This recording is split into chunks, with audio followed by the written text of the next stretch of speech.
वही अंग्रेजी राज और उसके संरक्षण में पल रहे दीकू लोगों के शोषण के विरुद्ध संचित असंतोष का विस्फोट अलग अलग आदिवासी समुदायों के विद्रोह के रूप में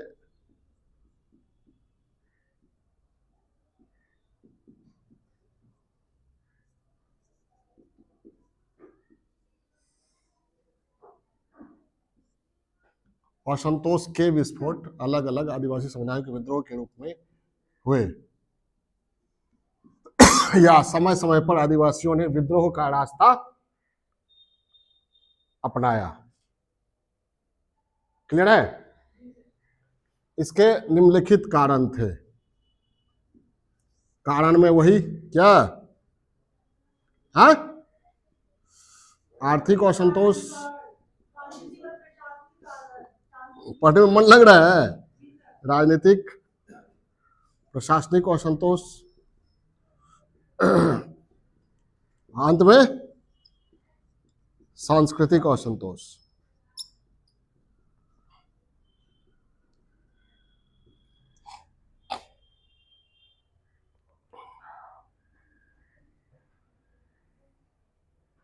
अब आदिवासियों का विद्रोह जो हुआ, जनजातीय समुदायों का आरंभ, प्रसार, इसमें सभी का चर्चा करना है, विस्तार। तो विद्रोह तो बहुत हुए, हो विद्रोह, कोल विद्रोह, चेरो विद्रोह, लेकिन बड़ा विद्रोह कौन हुआ? संथाल और मुंडा का, जिसकी चर्चा सिलेबस में भी की गई है। तो संथाल और मुंडा के विद्रोह को एक एक पेड़ा देना है, बाकी को एक एक लाइन देना है। क्या? एक एक लाइन देना है। क्या? हाँ, निकाल दें। नेतृत्वकर्ता का भी नाम नहीं देना है। नेतृत्वकर्ता यहाँ अगर याद है तो ठीक है, नहीं तो, लेकिन संथाल और मुंडा में तो देना पड़ेगा ना, नहीं समझे? तिलका माझी फेमस है, उनका नाम देना पड़ेगा।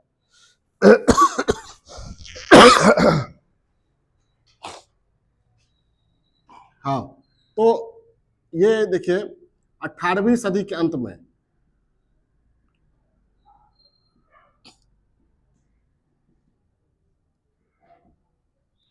भागलपुर के इलाके में तिलका माझी, पहली बार हम जोड़ रहे हैं इसमें। तिलका मतलब होता है ये गुस्से से लाल आंखें।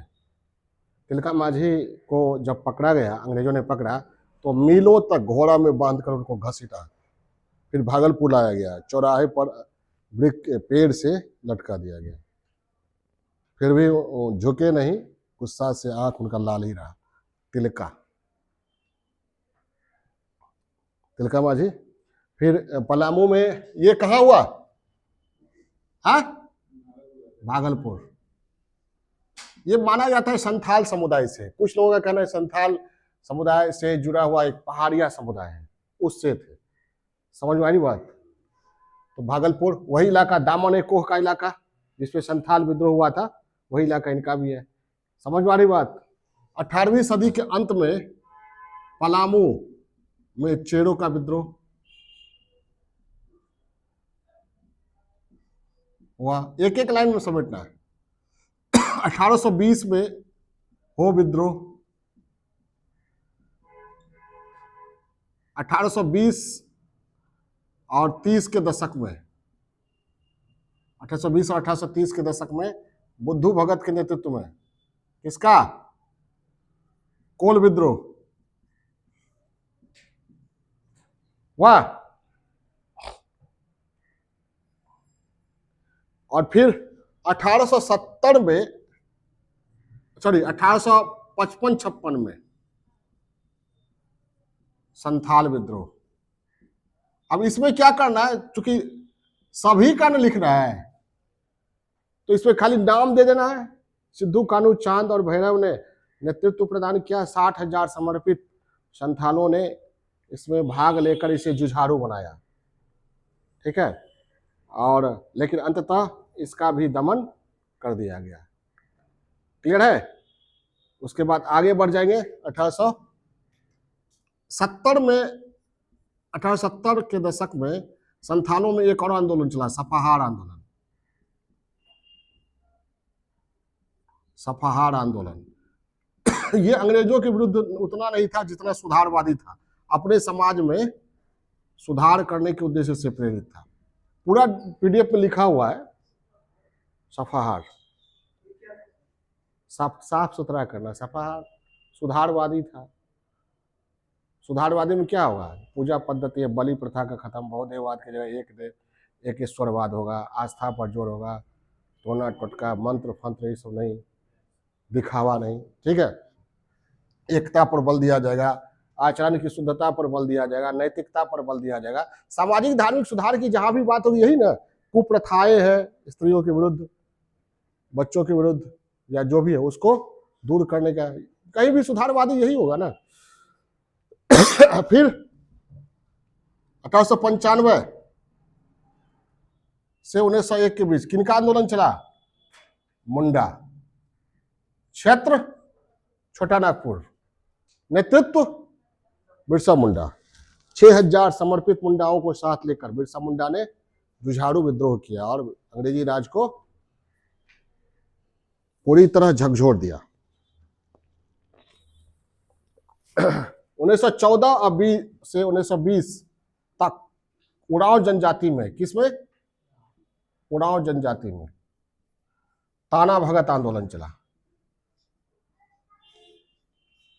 ताना भगत आंदोलन, इसमें क्या था? पीडीएफ में लिखा हुआ है। मद्यपान का विरोध किया गया, अहिंसा पर जोर दिया गया, आचरण की शुद्धता पर जोर दिया गया, ठीक है, और अंग्रेजी राज के विरुद्ध लोगों को जगाने का प्रयास किया गया। कहा गया कि ताना भगत आंदोलन बाद में असहयोग आंदोलन से मिल गया। समझ में आई बात?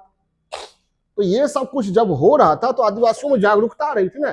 धीरे धीरे आदिवासी समझ गए कि हमारा शोषण लोकल जमींदार जो कर रहे हैं वो अंग्रेजों के बल पर कर रहे हैं, तो मूल शोषक कौन है? अंग्रेज, उसको खत्म करो। तो राष्ट्रीय आंदोलन ने जब अंग्रेजों के विरुद्ध आंदोलन चलाया, नॉन कोऑपरेशन मूवमेंट और सहयोग आंदोलन, सविनय आंदोलन, भारत छोड़ो आंदोलन, तो उसमें जनजातियों की भी भागीदारी रही। हजारीबाग, रांची, आप पढ़िएगा, वह झारखंड के सिलेबस में है। असहयोग आंदोलन, सविनय आंदोलन और भारत छोड़ो आंदोलन में तो बहुत बड़े पैमाने पर हजारीबाग, रांची के आदिवासी समुदाय शामिल हुए। समझ में आई बात?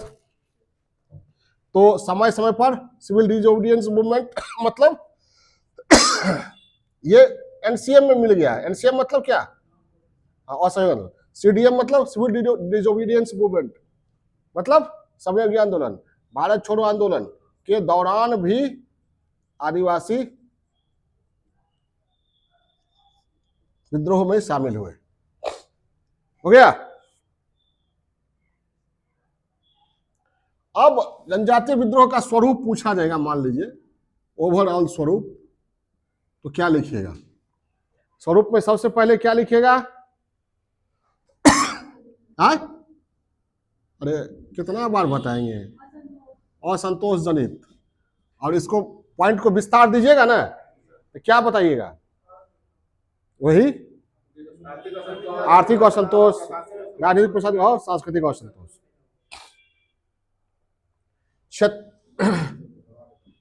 क्षत्रिय स्वरूप था, सब आदिवासियों ने एक बार किया था। तो क्या दीजिएगा इसमें? अलग अलग क्षेत्रों में अलग अलग समय पर, ये भी देना हो ना, अलग अलग आदिवासी समुदाय द्वारा विद्रोह किए गए थे। इकट्ठा नहीं था, क्षत्रिय था। पुनरुत्थापनावादी था। क्यों पुनरुत्थापनावादी क्यों कहते हैं? क्योंकि सभी विद्रोह के दौरान आदिवासी समुदायों ने अपनी अपनी पुरानी व्यवस्था को फिर से स्थापित करने का स्थापित करने पर जोर दिया। और अंग्रेजों ने बाद में किया भी, मान्यता दिया ना उनके पुलिस को, उनकी सभा को, उनके कानून को। समझ में आई बात?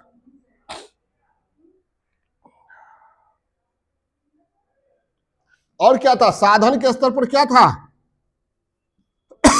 अहिंसात्मक, हिंसात्मक, हिंसा का सहारा लिया गया। परंपरागत तीर, धनुष, तलवार, ठीक है। और इसमें इसको विस्तार दीजिएगा तब लिखना पड़ेगा। सरकारी प्रतीकों, सरकार के संरक्षण में पड़ रहे शोषक तत्वों के विरुद्ध हिंसक घटनाएं घटी। यातायात एवं संचार के साधनों को उखाड़कर फेंका गया। सरकारी कार्यालयों को जलाया गया, पथराव किया गया। ठीक है, ये सब रटने की चीज नहीं है। आपने कहीं भी विद्रोह होगा तो यही सब चीज होगा ना। हाँ, ताना भगत आंदोलन में अहिंसा सत्याग्रह पर जोर दिया गया।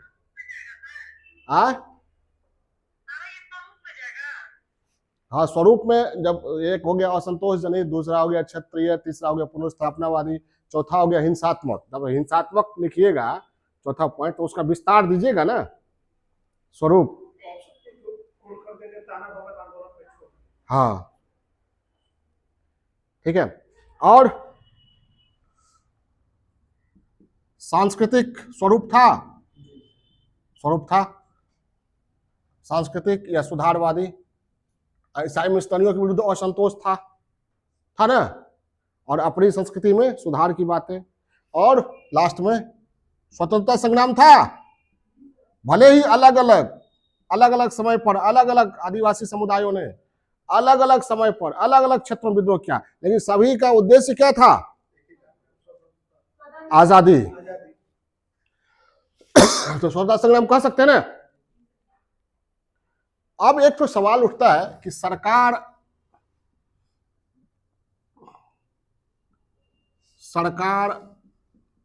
दमन में असफल क्यों रही?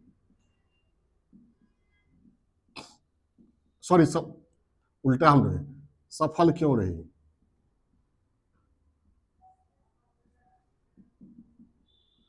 सफल रही ना।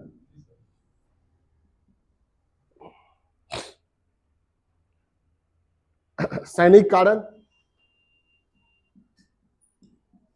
इनके पास परंपरागत सैन्य साजो सामान थे, और अंग्रेजों के पास आधुनिक सैन्य साजो सामान, बंदूक, गोला बारूद। ठीक है। आर्थिक संसाधन अंग्रेजों के पास ज्यादा थे या? आर्थिक संसाधन बहुत दिनों तक लड़ सकते थे, कम थे। जैसे मुंडाओं ने विद्रोह किया, एक समय के बाद उनके पास खाने पीने रहने के लिए चाहिए ना भाई, कहाँ से? खत्म हो गया, बाहर से कनेक्शन खत्म हो गया, अंग्रेजों ने घेर लिया। और अंग्रेजों के पास संसाधन की कमी नहीं थी, पूरा हिंदुस्तान, फिर इंग्लैंड। ठीक है। और डिवाइड एंड रूल, फूट डालो और शासन करो की नीति के आधार पर ही बिरसा मुंडा को भी पकड़ा गया।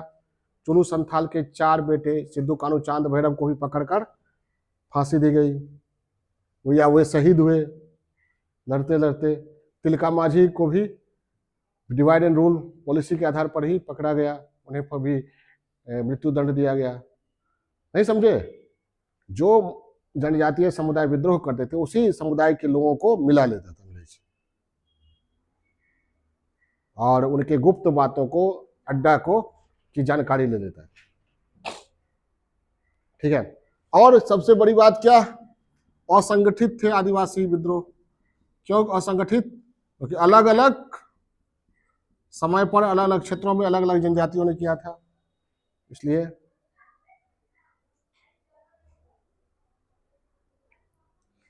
तो क्या माना जाए कि असफल रहा? नहीं, वही बात, नीतियों पर अंग्रेजों को क्या करना पड़ा? सीमित फिर मत रहो, पुनर्विचार करना पड़ा। छोटा नागपुर टेनेंसी एक्ट बना, छोटा नागपुर क्षेत्र में संथाल परगना टेनेंसी एक्ट बना। ठीक है। और अंत में राष्ट्रीय, सब लिख लीजिएगा ना, संथाल परगना में भी टेनेंसी एक्ट बना। छोटा नागपुर में छोटा नागपुर टेनेंसी एक्ट बना, ठीक है। और अंत में इन लोगों में जागरूकता आई और आदिवासियों ने नेशनल मूवमेंट में क्या किया, राष्ट्र महत्वपूर्ण, खासकर भारत छोड़ो आंदोलन में जगह जगह के आदिवासियों ने जमकर हिस्सा लिया।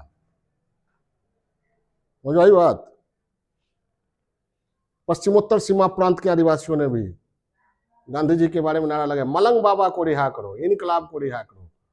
लोग इनकलाब जिंदाबाद बोलते थे ना, तो उन लोगों को लगता था इनकलाब भी कोई क्रांतिकारी है जिसको पकड़ के रख लिया है, तो इनकलाब को रिहा करो।